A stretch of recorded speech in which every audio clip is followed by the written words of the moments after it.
and also with many respected newspapers. And the list of his achievements are unending. Welcome, sir. I would now like for you, Abhay sir, to welcome our resource person of the day, Mr. Surinder Singh Oberoi, who would enlighten us on the topic, ethics in reporting in situations of emergencies like COVID-19 pandemics. Over to you, Abhay sir. Thank you, Devika. I hope I'm audible. Yes, sir, you are. Before I introduce Mr. Oberoi, Dr. Kasun Ubayasiri is here online from Griffith University, and I would request him to give us some opening remarks on behalf of the university and himself. Dr. Kasun, could you unmute yourself, please? The host can help you.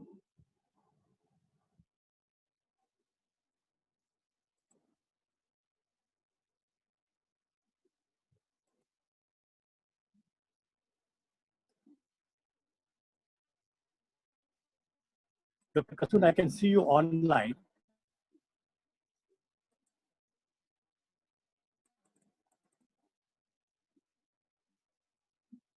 I guess somebody can unmute him from your end.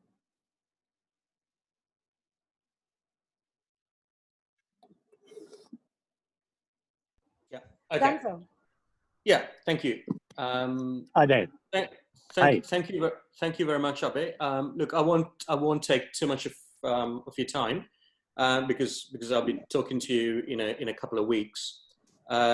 So what I wanted to sort of foreshadow was the conversation I'm going to have with you on Thursday, I believe. So first of all, thank you for the opportunity to be part of this lecture series. So thank you to the Nirmala Memorial Foundation College and my dear colleague and friend Mr. Mukashi for organizing this. From my point of view, I'm a journalism academic and a journalist as well. I've been a journalist covering conflict. But that's where I sort of started my career. And these days, I actually deal with my research focuses on human rights and conflict and reportage. So what I would like to focus on Thursday is essentially there's been a lot of finger pointing and scapegoating of communities, accusations of deliberate cover-ups to willful spreading of the virus. From that, it seems that humanity can't even come together in a time of crisis. And we're seeing people all around the world trying to digest this madness through their deep-seated, hatreds and rusted-on racism. And then there's the deliberate policies of, designed by governments to disproportionately shift the risk to particular groups of our community and not others. Again, we see the injustices, the segregation, the preferential treatment, and so on. So, and very few people are engaging in that conversation, unfortunately. So in this world, we need a global press. So my interest in this is how we perform this task of a fourth estate. How we not one that is crippled by prejudice to that and sort of divided by sectarian, nationalist, and partisan interests, but one that is truly global, that essentially connects the world. And I think that need is there more than ever. With very few governments have covered themselves in glory with this. So I think the press has a huge role to play. Anyway, so that's what I want to talk to you about on Thursday. And thank you very much for the opportunity. And yeah, that's it. That's from me. You're muted, Abhay. Abhay, sir.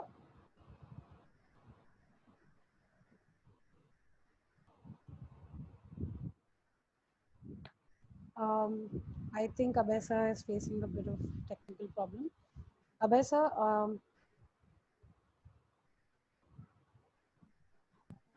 okay, can you hear me now? Yeah. Yes, sir. Yeah. Thank you so much, Kasoon. It was a pleasure listening to you. And now it's my opportunity to introduce my friend and a professional colleague, Surinder Singh Oberoi.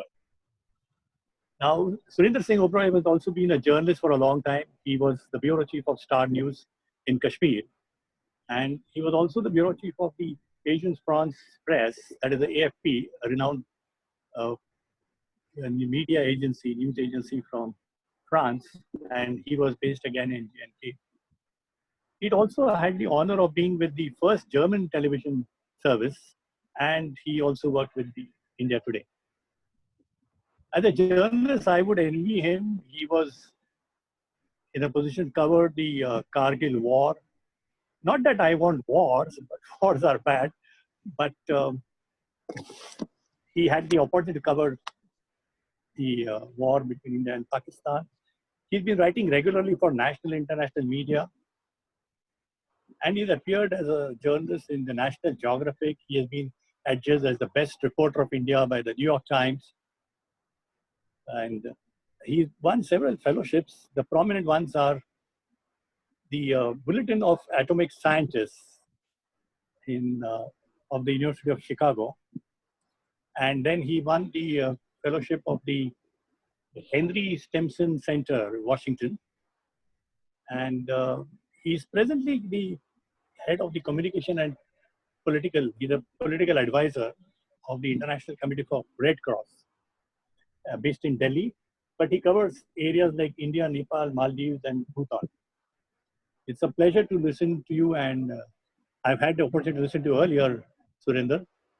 So welcome on this great platform. And you are the opening batsman. So over to you, Surinder. All the best. And do let us know when we should hold the poll. Sure. Thank you. And should I share my screen? And I hope I am audible. Please. Yes, sir, you are.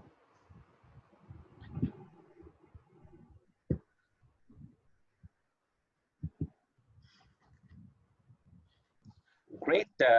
Great to be back with you, Ave. Thank you for introducing me. I don't deserve to have such a long introduction for me. And I'm still a student. Believe me, I'm trying to learn as much as I can, even though I'm going to be touching 60 soon. It's good also to be on this virtual world. So many intellectuals, so many academics, galaxy of people around. And I think I'm lucky one to be as an opening batsman. And I hope I'm not bowled at zero. I'm able to score some points. But let me at the outset be very blunt and confess. I have no answers of today what is happening. What is the best policy for the journalist or for the media professors to teach their students today? Because we don't know what's going to happen tomorrow, next week, or maybe next month. The situation of coronavirus is so unprecedented, so unpredictable today. There is little evidence so far on which we can build up our research, on which we can literally compare one country with another country. So I don't know personally what would be the end of COVID-19, how it's going to look like after a year, after 6 months, after 2 years. We still don't know the timing of this area. But having said that, that doesn't mean that we have to not be participants. Journalists will have to play an anchor role. Journalists will have to come forward. And there is no difference as such, the way you have been covering, most of the journalists who have been covering on different beats, their different stories. In a similar fashion, you have to cover this particular disease, I would say, or I would say this, which is happening around. What is important right now is that every one of us is confused. Think of common people. They are more confused than us. They are just looking for an information. And the journalistic platforms, that might be televisions, that might be newspapers, are the best platforms to spread the information. I don't know how many of you yesterday, on the day of World Press Freedom Day, have heard General Secretary Antonio when he said, when he called it as the information is life and death issue. And let me quote him what he said yesterday. And I quote, as the pandemic spreads, it has given rise to a second pandemic of misinformation. From harmful health advice to wild conspiracy theory. The press provides antidote, verified, scientific fact-based news and analysis. He also appealed that the journalists should be productive.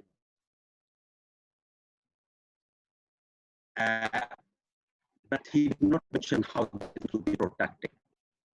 No, there's no law which protects the media persons that might be in any conflict or any natural disasters. The journalists are considered as civilians. For me, one of the biggest concerns is that journalists need some immunity so that they are able to give their impartial reporting. That has never happened.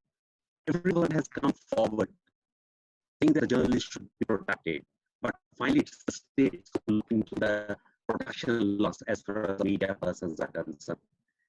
Anyway, journalists, as the protection of journalists is concerned, it's totally a separate discussion, which I'm not going to use it right now. Looking into the timing I have, I'm trying to finish my presentation in 35 minutes. And I would request you to have more interactions, please get in the questions, and I'll try my level best to answer whatever little knowledge I have, little experience which I have gained covering conflict, as well as some natural disasters. All, ladies and gentlemen, the first and the foremost thing which I personally feel, which is the most important factor for the media person in today's situation, is your own safety. You have to look for your own safety, and that is the protection methods you need to look into it. Safety and well-being of journalists, both at the desk as well as at the field, should be the top priority in the present scenario. Ensure that all necessary equipment, when I say equipment, I mean to say your protection equipment, the personal protection equipment, you should possess it. If you don't have it, before you go to your offices, before you go to your desk, you need to possess a kit of the PPE, what is called as personal protection equipment. Second, follow strictly the guidelines, the way you follow your style sheets for the newspapers, or whenever you are creating some sort of your news. It's very important for you to follow the guidelines. That might be the social distancing or washing your hands, whatever may be. There are so many different guidelines, but you have to create your own guidelines, whichever are the best. I know one of my friends told me that whenever he has to now receive something, he receives it from the left hand. And whenever he has to give anything, he gives it from the right hand. Why? Because his usual habit is that right hand usually touches his face or his body, and left hand is a little slow. So this is how people are adapting, and adaptation is the method which we need to look into for the next 6 months or 12 months. In all situations, in line with the standard health and safety precautions, I would just suggest that this should be your first priority in the morning, the way you go for your toothbrush in the morning or go and take your bath. Similarly, you have to look for your necessary equipments, which you have to carry whenever you go out or doing any of your story. Also, my dear friends, beware that whenever you attend an event or a news conference or visit any hospital or any crematorium, a risk assessment is very important for you to do. like how close I should go to the patient, how closely I should talk to a doctor. Should I visit a place where there is a dead body? Are dead body management people really where you need to take some sort of a code? It depends on the situation. And there you have to be your own guide. You have to be your own commander, where you have to take an immediate assessment. Work in a team, but today you cannot travel in a single car, all the 14 people around. You have to maintain your distance. The places where you used to go, or we used to go, 6 people in a car also, I know when I had covered some of the events that the, we were dependent on some translators, and we have been six people who have traveled together. So this is where you have to adopt new guidelines. Work in a team, yes, but not so closely. And lastly, be sure that you are insured. There are many of the agencies. There is RSF, Reporters Sans Frontières.org, which even registers, which even insures the freelancers also. So insurance by your companies is very important at this particular stage. This is what I was talking about, your own self. But think of your equipments which you are carrying along with you. Now, for example, television, cameraman, and other persons, they know they don't have to use any more clip-on or mics or what we call as lapel pins. They cannot keep your equipments now literally on the floor. They also, those persons who had been writing with their own pens, they should not borrow pens from other. And the moment afterwards, they have to disinfect their notebooks as well as their pens. Similarly, all the equipments which is being used or is being used by the photographers or the videographers, they need to disinfect it. You have to avoid public transport. You have, finally, you have to eat well and keep yourself hydrated for your own immunity, which is important. There are so many other guidelines which we can talk around, but and I'm sure there are several platforms like UNICEF, UNESCO, as well as organizations like IPI, who have been talking about these safety measures. Can you imagine that within this typical pandemic, there have been casualties, there have been deaths? I would suggest that you should follow one of the tracker of IPI, International Press Institute, that is ipi.org, where you are going to find, they are just keeping a track of how many journalists have got sick because of the present pandemic. Or they also keep an account of the journalists who have been killed. I mean, yesterday only the CPJ as well as the Reporters Sans Frontières have come up with their reports, giving some sort of a guidelines as well as talking about that how many journalists have been killed in the last year. So I'll again not touch that thing, but the other thing which the teachers need to ask their students is to look into the historical background. You know, we don't have to be amateurish, we have to be professionals here. And we don't, we have to look into the current situation, but we have to look into what has happened in the past, how things were being controlled.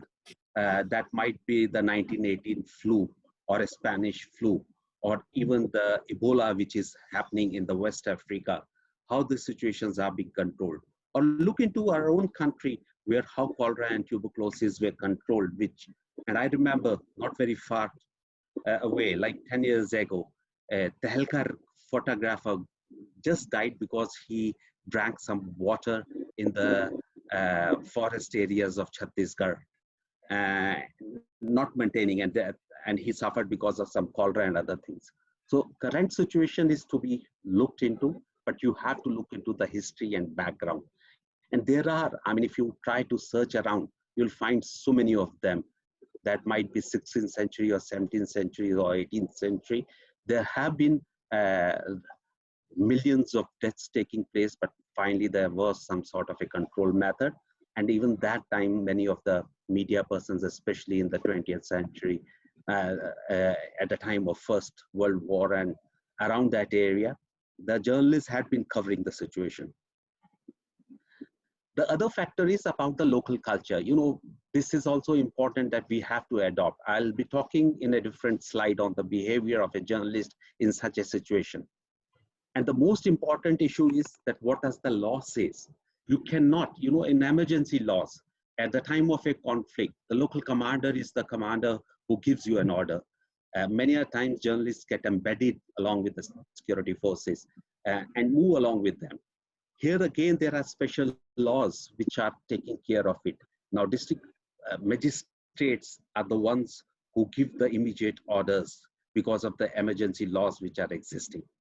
And many a times we, the media persons, I consider myself as still as a media person, as a journalist, having worked in the field for more than 25 years, that many a times we have gone wrong. Believe me, personally, I have committed many wrongs. I did not knew anything about international humanitarian law, which is so important, which is also called as a law of conflict, and I was covering conflict. It's important for most of the media persons to understand what does the law stands and where media goes wrong. And from others' experience, one can learn around. And these should be the study cases which should be brought forward. And many of the journalists can bring in, and there have been many of the stories written by several of the journalists who had worked for international media. Now, in this situation, what media should do is also important to ask for. And as I'm working for an international organization, that is International Committee of Red Cross. Can we be of some help to the media organizations? And not only us, but the other international organizations like WHO, UN, UNICEF. Can they help you because of their experience, because of their hundreds of offices across the globe, the way we have been covering around?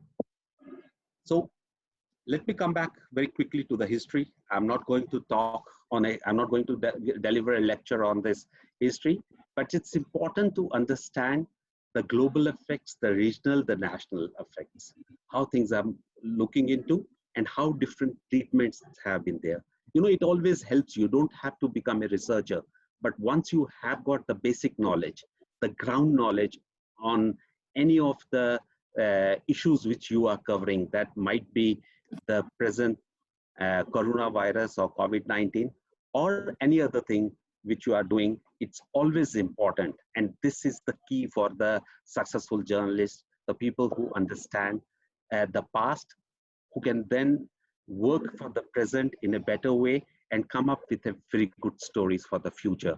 Because your future stories are going to become reference. They can turn into opinions. Look into the different treatments of their research, if any, if you want to do it. Look into the response. That might be the authorities, the government, the medical response which is there. Come up with a little of research before you enter and try to frame the stories which you are going to do it. Now, what happens literally when there is a pandemic which erupts? We all know there is a fluid environment. There's a flux. People are scared.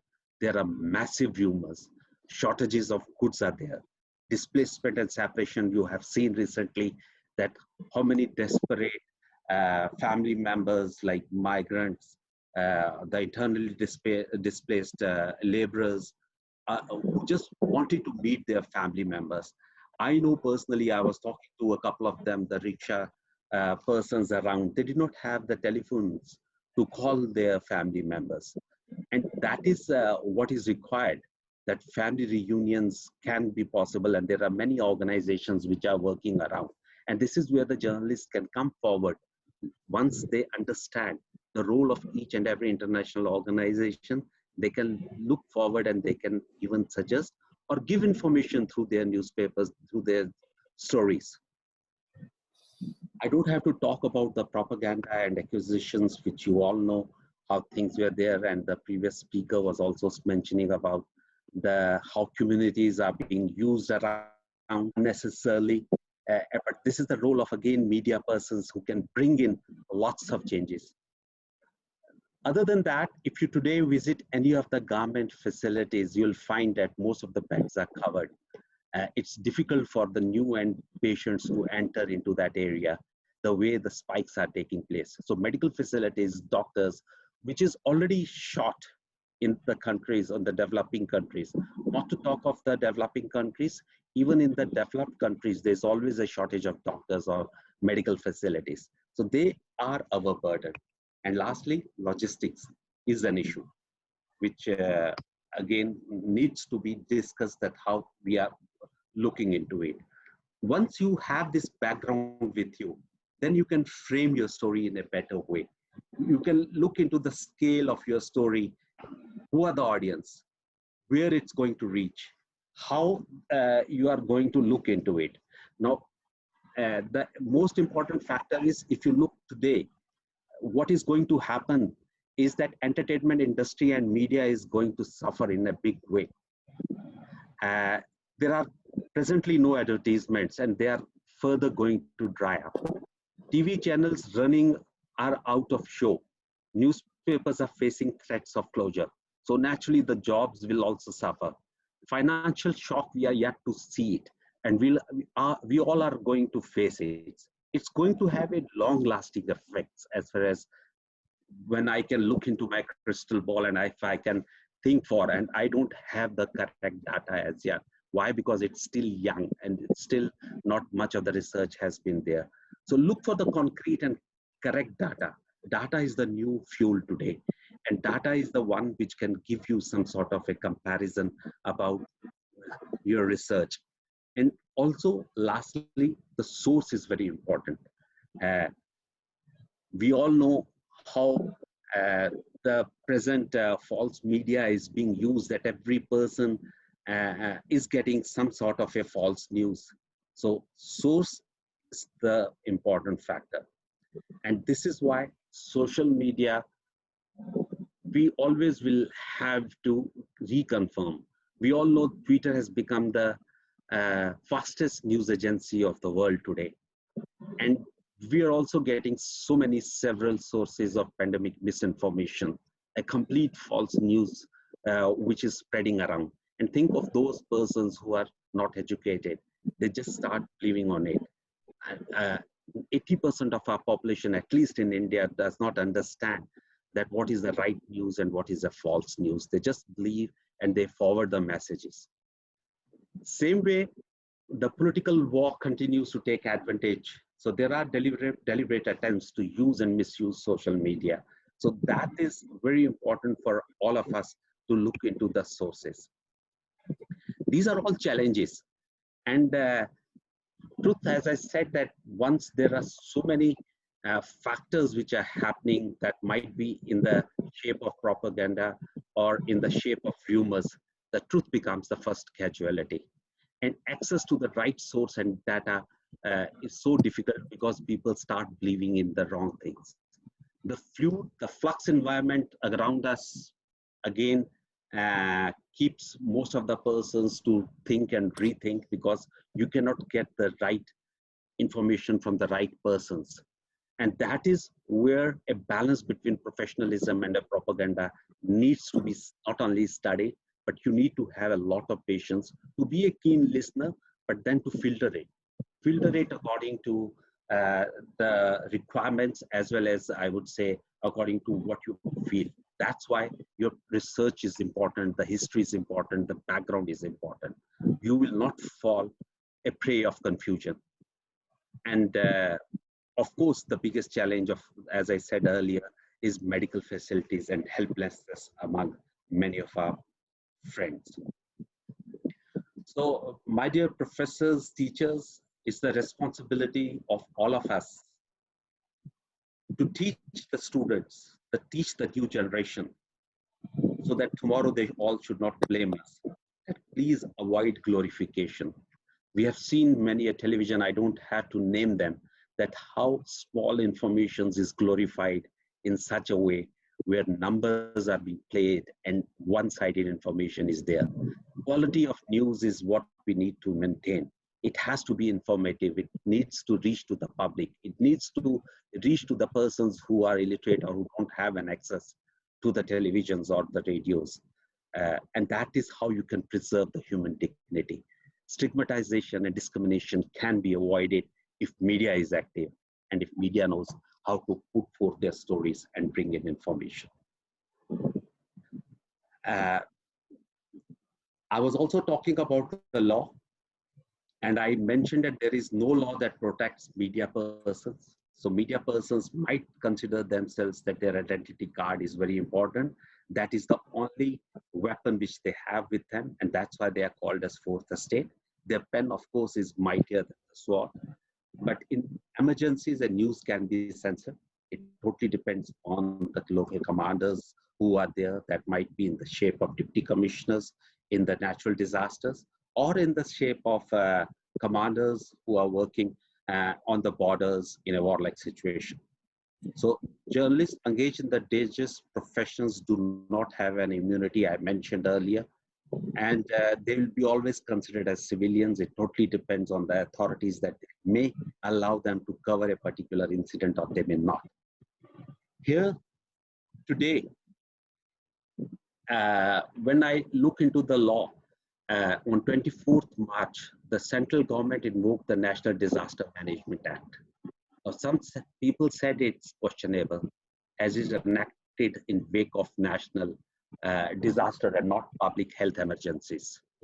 But when we look into the 1897 during the British Empire, the Epidemic Disease Act, it had lots of flaws. So government had to come up. It has centralized the sphere of operations, giving federal government overriding powers of enforcement, even on the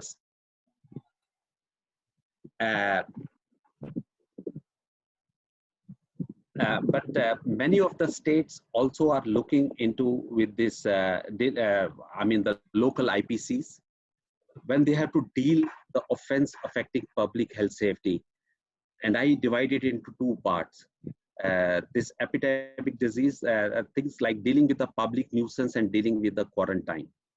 Now, Epidemic Disease Act 1897 was first enacted to tackle an outbreak in the bubonic plague in Mumbai. And since then, it was applied for cholera, swine flu, dengue, and fever. And today, for the first time, this is being called as a disaster and is being looked into. So there is an application of IPC. There is an application of the NDMA section 10 of the law, and also the epidemic disease. And recently, we all know that there has been an ordinance to protect health workers. And this is the physical attacks on doctor, nurses, and other health workers has become a non-bailable offense. And this is simply to protect. And this epidemic disease ordinance 2020 carries a minimum of 3 months to 7 years of punishment and some fine also. What I mean to say is that a journalist needs to understand, one does not have to become a lawyer, but once you are entering into your country, or for example, you as a journalist go to some other country, it's important to understand that what are the ground laws and how much is the flexibility for a media person to write or to work or to collect the information. So this comes within the ethics of a media persons to obey a nation's laws which are important. That is my consideration, and that's why it's very important. For example, in the conflict areas, whenever there is an international conflict, international humanitarian law is immediately there which gets implemented. Why? Because every country of the world has signed the international humanitarian law, which in other terms is called as the Geneva Conventions. But if it's a non-international conflict, it totally depends on a state to entertain an external actor to monitor the Geneva Conventions. And if it's an internal conflict, it's also very important to understand that how the conflict is being recognized by a particular state. Anyway, again, a separate topic. Maybe sometimes, some other times we'll talk about the conflict reporting also. These are 3 or 4 posters which I have just put up on my slides. You know, when we work for the normal people, sometimes if we are working in an urban areas, we forget about the rural areas. Also, I don't know how many of the journalists or as the teachers, you must have gone into the hospitals or morgues where dead body management is to be looked into. Now, in the present scenario, the biggest issue is how to manage the dead bodies. And there are do's and don'ts, which are very important for all of us to follow, that how close we have to be to a dead body and how a dead body has to be transported. Also, how it has to be put up on a double folded sort of a plastic bags or a big bags, what are called as a dead body bags, are important. And then even for the cremation or burial, there are some tips and professionals who have to work. You should not touch it. All these posters, if you are interested, I can always send to our organizers. Otherwise, you can go into our blog, which is ICRC/new_Delhi. You can find all these posters which are there. And otherwise, also I can send individually if you're interested any of these materials, because we have got a huge library, being 100 plus year old organization, 150 in fact years old organization. So the managing of dead is important, and for the journalists, it's very important that how much distance they need to maintain, what to do. The cameraman especially should go to a dead body, how VIP the person may be. I saw recently some of the photographers clicking some of the VIPs, but I'm not sure in India the person was tested or not tested for a particular COVID-19. The other factor which I have seen that most of the journalists have been worrying about, the people who are dependent on others, that might be old or the physically disabled person. Now think of them, they are regularly using their wheelchairs. Wheelchairs cannot, so difficult for them to disinfect. And then again, these are the type of stories which can be highlighted where the governments can come up for the caretakers. Again, they are important. People, as we know, that people above 65 years of age or are disabled or are sick are more vulnerable to this present scenario. I have hardly seen a profile of one of these stories in our Indian India. I did see a couple of profiles in the New York Times, but not in the Indian India. So the future journalists literally not only need to stay on the main slides, they have to do periphery. So this is why I just brought these posters also on my presentation. The biggest issue today is that as we are on the virtual world and we are totally dependent on the technology, the biggest crimes today, if they are taking place, are through the online frauds. And you talk of phishing or your accounts being hacked, or your even it's being said that Zoom is also not a foolproof sort of one of these this application. So we have to take care of this online frauds, and this is again the media persons who should educate it. To tell you very frankly, even I'm not very comfortable with the new technology, but we all will have to adopt it, because if we have to live with the present situation for a year plus or maybe more than that, then we really have to be a little independent and learn more about it. So think of these fraud stories, and this needs to be a number of chapters in our future courses to be taught to the media students. I'm not going to talk on this interview and access, because most of you know, and most of the journalists know that what is the right way of asking questions. You do not have to ask a sad person how you are feeling. A sad person, the one who has lost his loved one, is always going to be like that. That was the nice advertisements once sometimes. But of course, it's important that once you are able to do the right interviews, you keep the rumors away and keep the positions ahead. Let me come to the behavior of a journalist.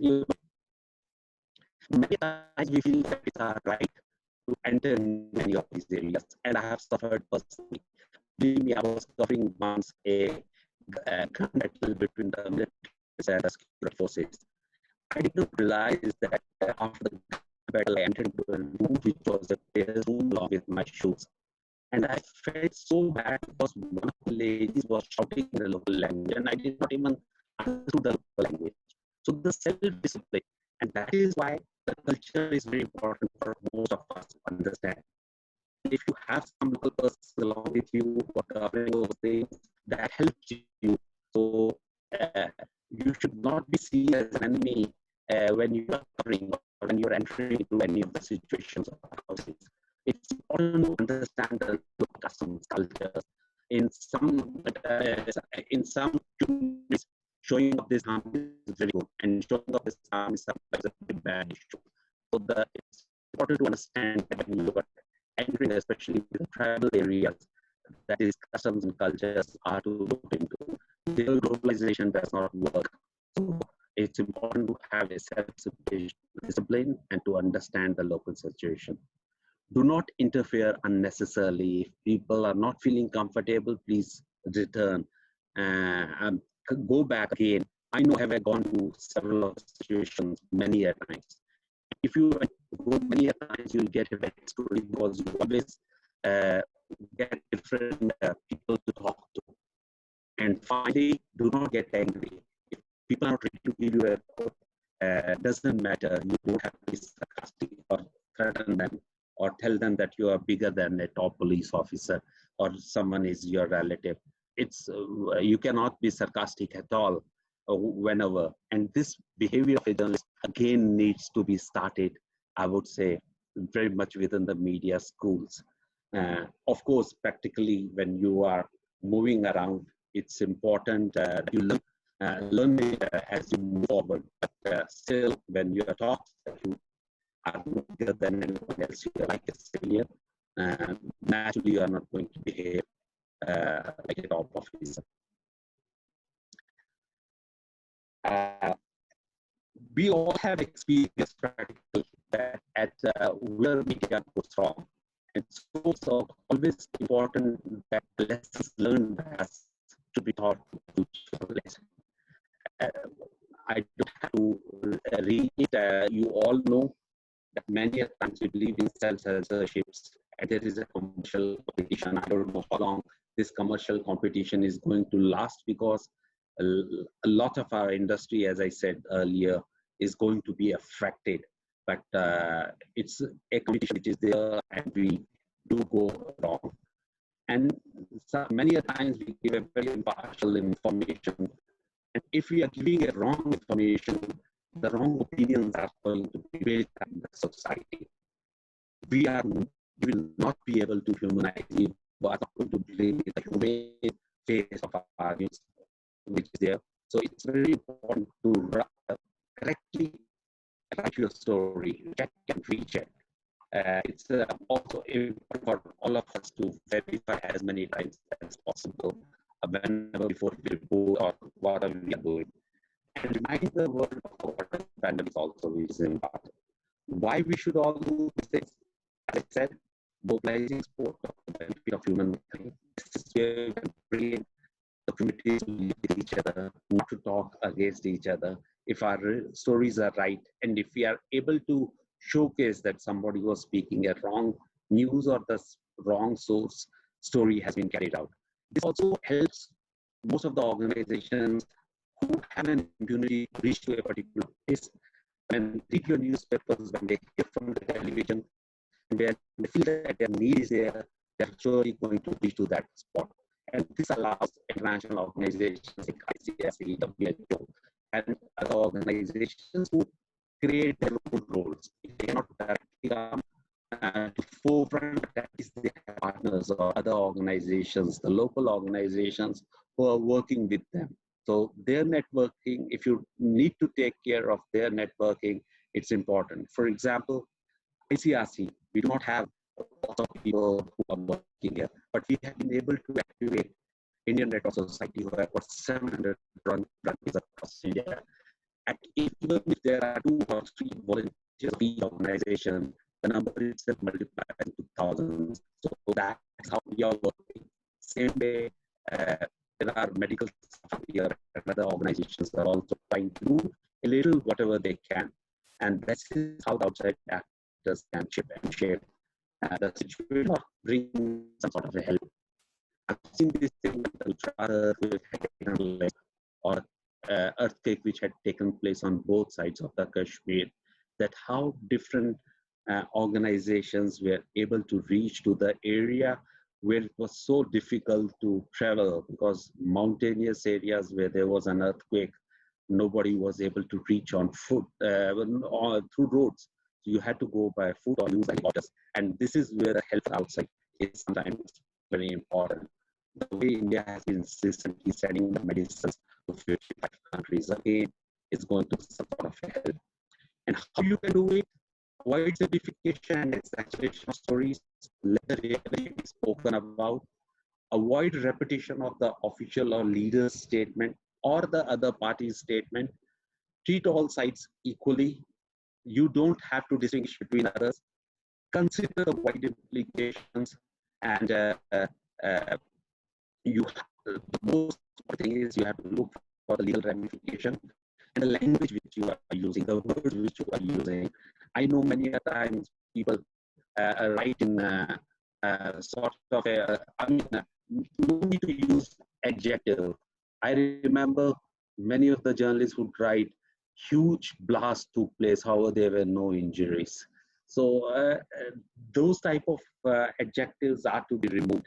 And also many of the times people write it was like a war-like situation. Even if automatic rifles are being used, warlike situations, you have got that the guns and also being used to mill and other things. Or many times you might have seen that people call it as genocide-like situation. Vocabulary is very important, and look into the legal ramification. Finally, all should be taught to check and recheck your source before they go for the application. But once they get printed or broadcast, there is no way that you can bring back your story. Killing of a story is a death of journalist. That's what I feel personally. That you have to kill your story is literally death. You are being dead when you have to kill your story because you have not done your homework well. So go beyond your own interest.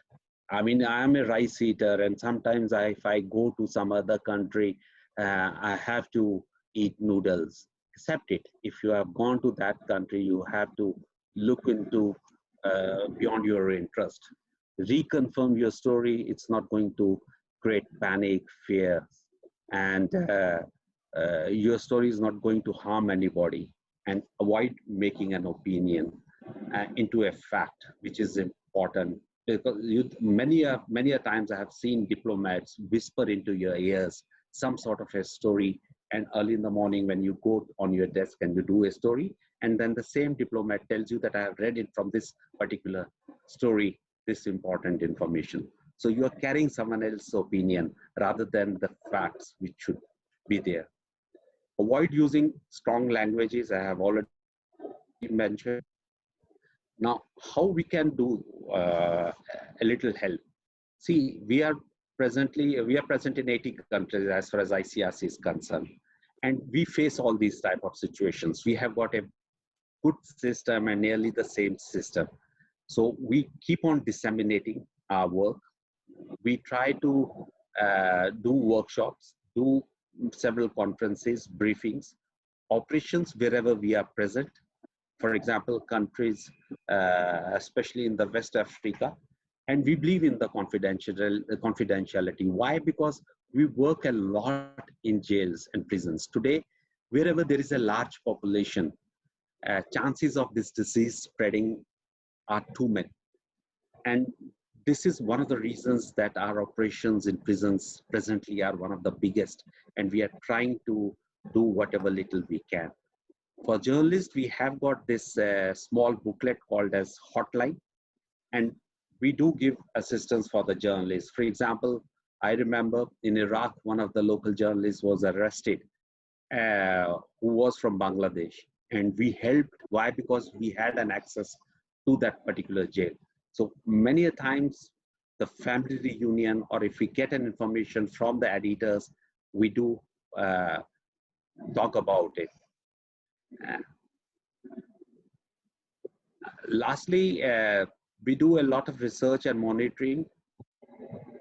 We try to not discriminate, go for a lot of training and guidelines, the way I showed you some of the posters, and technical support wherever we can. So I think I should conclude here. These are some of our blogs. One of the our blog.icrc and our Twitter account. And internationally, we are icrc.org, but /in, if you put in, you get a lot of Indian materials, what we are doing in India or in South Asia. And also we have a good resource center, a big resource center here, as well as in Geneva, where we have got old records, a lot of old records, which can be into miles and miles if we are trying to put up the files on the table, where we have a lot of records on prisoners of war, even on these pandemics of the First World War, or what were happening in many of these concentration camps and other things. So feel free. And lastly, I should once again apologize that I am also not an expert on pandemics, and whatever little knowledge I could share about my own experience, I'm doing that. And secondly, as I said, that we don't know how the future is going to shape, but we have to move along and adopt ourselves. Thank you very much, and I'm ready to have the questions, please. Thank you so much, Surinder. A lovely presentation. I think you started off well with quoting Dr. Antonio Guterres when he said there is a pandemic of fake news also. Very tragic that even the mainstream media is giving us fake news. I guess when you mentioned about journalists taking care against infection, a question you need not answer that at the moment, but question that comes is, what about infected minds, which is a major problem today? I guess you also threw a good light on the rights of journalists and sometimes how, as journalists, we overdo things. So thank you once again. And I guess we could take the poll first, and then we can go for the question.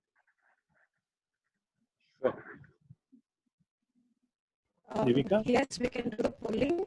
Yes, sir, we can do the polling. The poll questions are here on the screen. You just take 30 seconds, or given 1 minute, 30 seconds. Quickly answer the poll, everyone, please. It's a humble request.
Are we to display the results now, or maybe continue?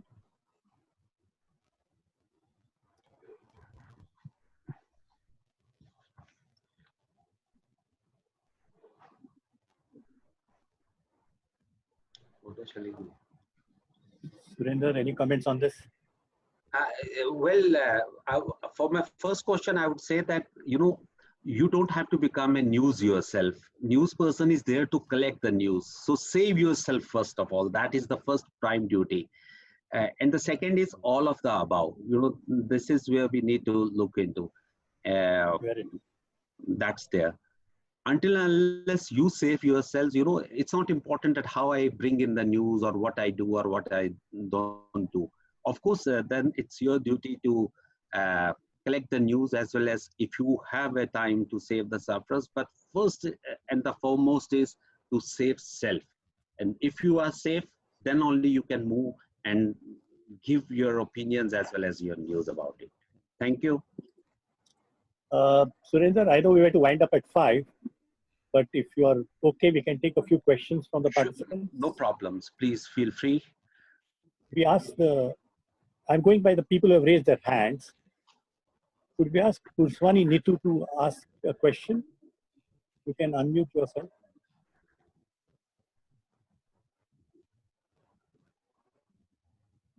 Are you there? Nitu Purswani?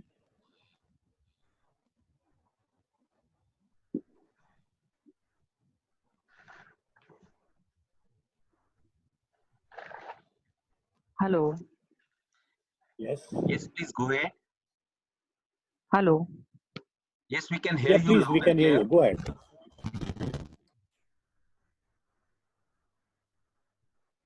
I think we can stop your share screen, Surinder. Sure.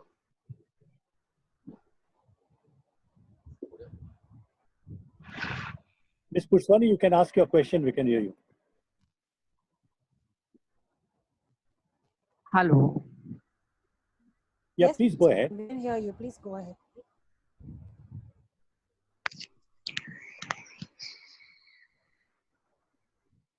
Neetu ma'am, please go ahead. We can hear you.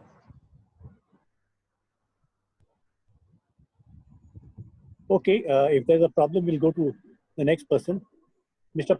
Prahlad Pawar, would you like to ask a question? Will be unmuted.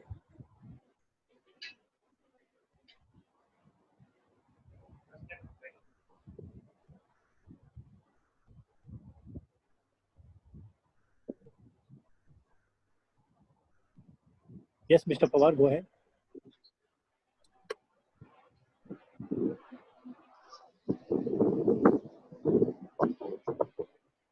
I cannot hear anything, or they are not asking the question. Yes. Prahlad sir, can you hear us? Do you have a question for us? Hello. Yeah, please Yes, go ahead. Prahlad. Yes, please go ahead. No, ma'am, no question. Okay, you raised your hand, so there was a confusion. Oh, sorry, sir. Principal Gauri Shah had raised her hand. Would she have a question?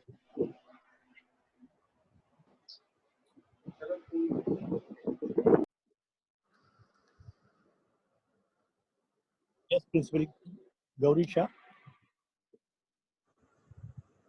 You have a question?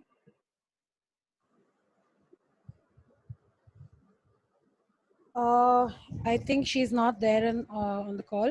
Mrs. Swati Thakkar Thakkar Dongre. Dongre. Yeah, we can unmute her, sir.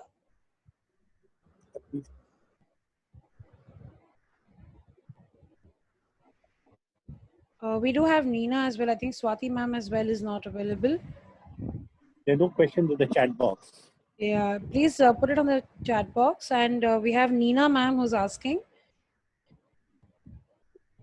Please go ahead. Hello, can you hear me? Yes, Nina ma'am. Mr. Oberoi, thank you for such a succinct description. It is a teacher's dream to be able to put forward material like this. So thank you. My question is, when you say taking self-care and all of these, there has been, I think not too long ago, there was an article in the BBC, if I'm not wrong, which talked about how reporting has changed. And I'm asking you specifically with respect to broadcast journalism in India, where if you look at Europe or rest of the world, again, I'm not saying they're better or we are worse off, but it's suddenly the world seems to have rediscovered the boom mic and we seem to have rediscovered the polythene packet. So in terms of a journalist taking care or a journalist being sent out into the field, how much of a leeway or freedom as a journalist have? How much of a responsibility lies on a commercial broadcaster, a house which is in constant need of ratings and audience and all of that? Uh, uh, Thank you for this good question which you have asked. You see, first of all, we have to distinguish ourselves that what is the news a journalist is going to cover. If it's a normal news sort of a beat where you are trying to cover some sort of a news, it doesn't matter if you look into your time, you have got enough of time and you can cover your stories. I mean, you know, there is no refrigerator where you can preserve a news that is a fact. But the second issue remains that in situations like conflict, the dangerous assignments, when you have to take up, why you should become a news yourself. It takes just 10 seconds for a person to be killed in a situation like that. You know, it's so important for a journalist when you are in a conflict, you need to understand from the sound of a bullet that is it an AK-47 or it's a machine gun? Is it a 8mm gun which is being used? And this is how I have seen many of the journalists who are trained and who just keep on waiting in the trenches for the right time to come out and do their story, rather than going at that particular spot at that particular moment, because you will be killed. And we have seen this, that how many journalists have been killed because of simply to break the story. Yes, there is a lot of pressure, but as such, there is no way that at the cost of your own life. And this is the difference which you need to take your own decisions when you are in the particular situation. You know, in emergencies, there are emergencies laws which need to be followed. In normal situation, things can be easily done. To give you an example of Steve McCurry, who is a very good photographer, and Bob Nicholsberg, who is a fashion designer photographer. Now, Bob Nicholsberg, who is a fashion designer photographer in New York, did best of the coverage after 9/11. Why? Because he was at the spot. He was able to capture the shots from the next building where he was staying around. While Steve McCurry, who is known for his National Geography, best of that refugee pictures, that blue-eyed pictures, which you know how famous he is, he was not able to click even a single picture, even though he lives in New York. He only reached to the spot after 3 hours. So it also depends on the situations and the comfort where you are. I remember when I was covering Kashmir long back, I was able to reach in one of the houses where a gun battle was taking place, just 3 houses away from that. And for next 8 hours, I was not able to come out of that house. But I had some good coverage, but I was not able to give it to the Star News. Why? Because we were not able to come out of that particular house. So it depends completely on the situations and how you are looking into it. But still, I would suggest, look for your own protection. Don't try to become yourself in news. I've lost my colleague, you know. In 1996, my cameraman, Mushtaq Ali, was killed. And then in 2002, another of the photographer of Hindustan Times, Batra, was killed. You know, there was a huge blast outside Srinagar, which is the summer capital of Jammu and Kashmir, outside a hotel. And I went out. I was working those days for the first German television. We were covering it directly, but we maintained a distance. Why? Because we knew that there were chances of a second movie blast also which could take place. And this photographer had come from Delhi, and he did not realize, and he went very close to take up the picture. And he faced the maximum brunt, and we lost one of our colleagues. So these are the instant decisions which you have to take. And I remember that how we picked up his camera and his last pictures were published. So I've seen my colleagues dying, and I have seen practically things happening. This is why you can continue to write your stories for a longer run rather than to miss your stories for your bylines as a breaking story. Okay. Surinder, there's a question coming up from Mr. Pradeep Kumar Lenka. Yeah, Mr. yes, Lenka, Pradeep, please go ahead. You can unmute yourself.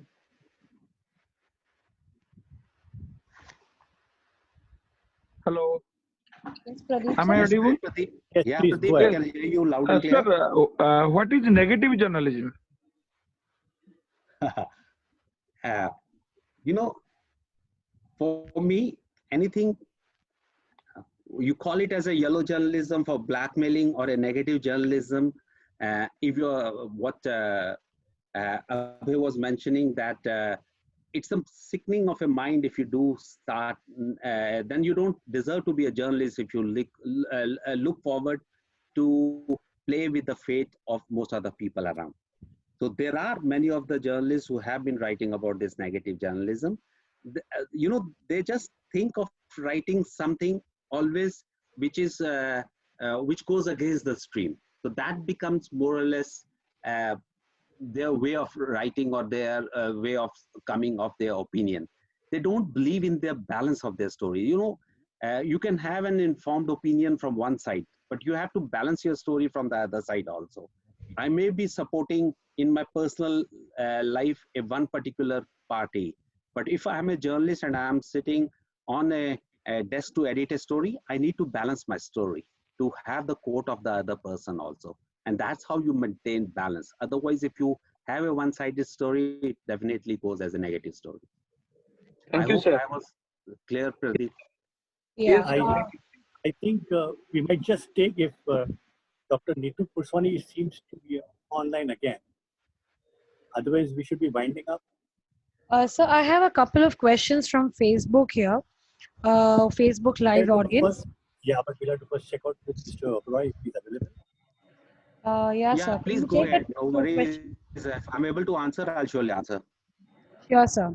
So the question is, as audience, how should people differentiate the fake from the real news? That is the problem, and this is the responsibility of the journalist. The one slide which I mentioned, that how responsible a media person has to be there. Because even the Facebook is trying to remove all those people who are coming up with the fake news. It's very difficult on the first go to see that is it the right news or wrong news. Gone are the days when we used to be in the newspapers and we used to have 10 or 12 hours to reconfirm our stories. Now issues are instant. Misinformation can lead to violence, can lead to the death of a particular person.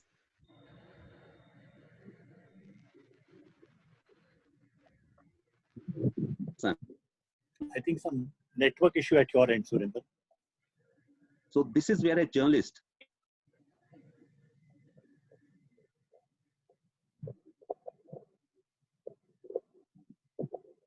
I think there is some network issue over here. Sir's end. So I guess we should wind up. Over to you, Devika. Can we once again see if Surinder sir wants to say something? It's okay, we can wind up. Thank you, Surinder, so much for a wonderful presentation. Okay, I think there are certain technical problems in Surinder sir's end. So with this, having said that, I think it was a very informative session as well. And I thank everyone who was present here. And please make sure you are also coming tomorrow, and so that we are able to, even tomorrow's session also, I promise you it will be a very informative one as well. So yes, thank you so much everyone once again for coming over here and being a part of the first day session. And yeah, thank you so much. Thank you, Surinder. Thank you.